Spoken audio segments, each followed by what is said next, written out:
Hey, what's up everyone? This is Anthony from Anthony's Customs, and for this review we are looking at the Marvel Legends Target exclusive 3-pack Ms. Marvel. I'm really torn about this figure, guys. It is on the best female body that they have ever made for a Marvel Legends figure, hands down. Blank body, like the She-Hulk was pretty good.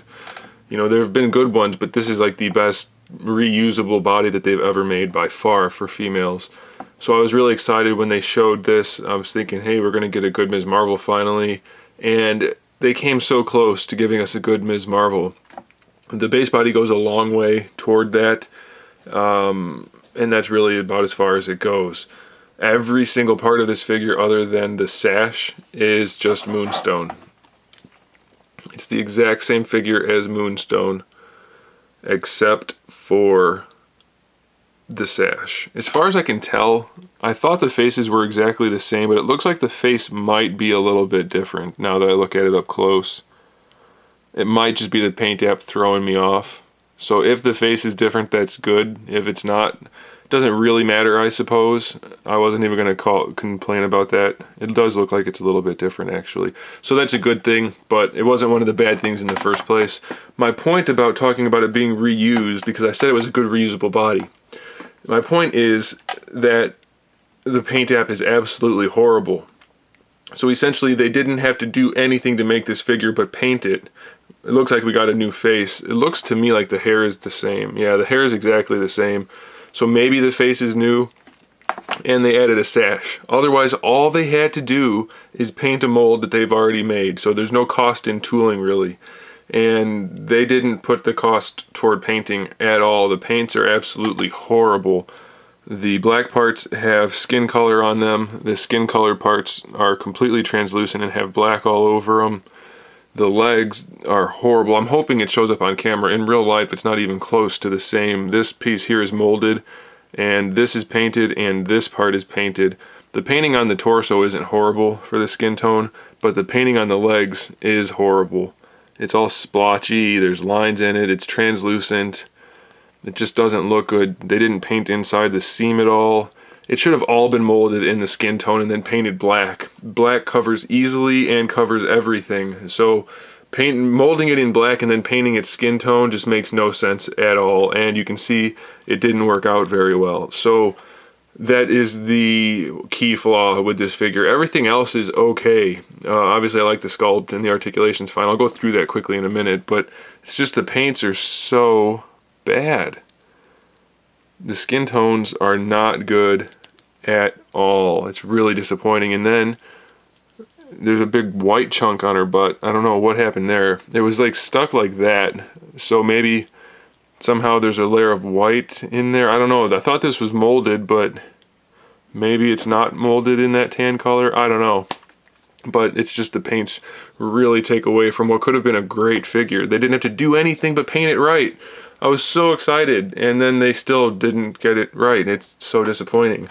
But whatever, it's still a decent figure, and especially at first glance, it's gonna fill the need to have a good Ms. Marvel figure. It's okay. I mean, the sculpt is good, so at first glance, it's alright. And a little bit of paint would make it great. So, whatever. What are you gonna do?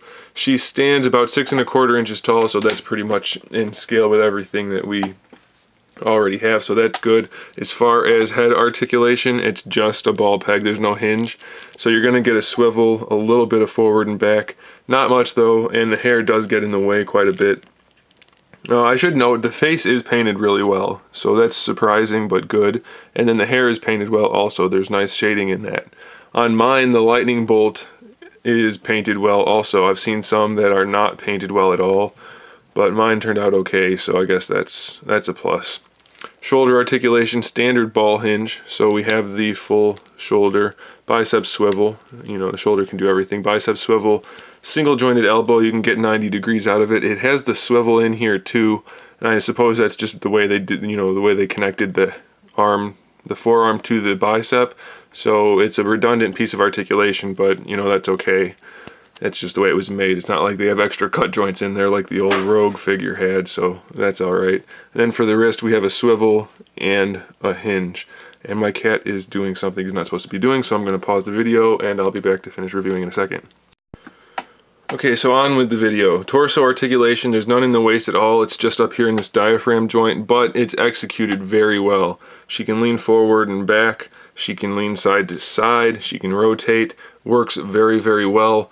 One thing that I think is key to having a good diaphragm joint like this is either for the women or the men, under the boobs or under the pecs, that's where the seam needs to be. When the joint comes down lower, so you have a little bit of like rib cage underneath, that really breaks up the sculpt. When it's sculpted underneath the pecs or the boobs, it hides it completely, so that's good. Plus I got to say boobs twice, so that was also good. So the torso articulation, I like it on this figure. There's no waist twist, which actually breaks up the sculpt a lot of the time, and they have a really well executed diaphragm joint, so that's good.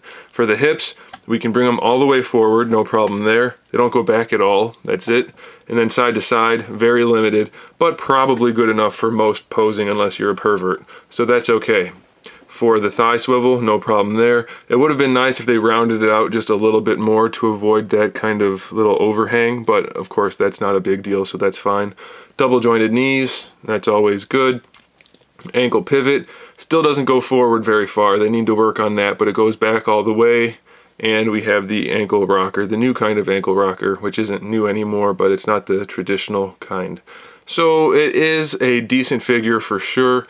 The paint app, if it was good, this figure would be great. I'd have no complaints at all. I don't even care that they reused it. I want them to reuse this body. It's a great mold. They just need to get the paint apps down and we will be good to go. So I'm going to post a couple pictures at the end of this video so you can see some posing options. And there you have it. So make sure you subscribe so you can see my upcoming figure reviews, custom figures, and other good stuff. And in the meantime, keep collecting.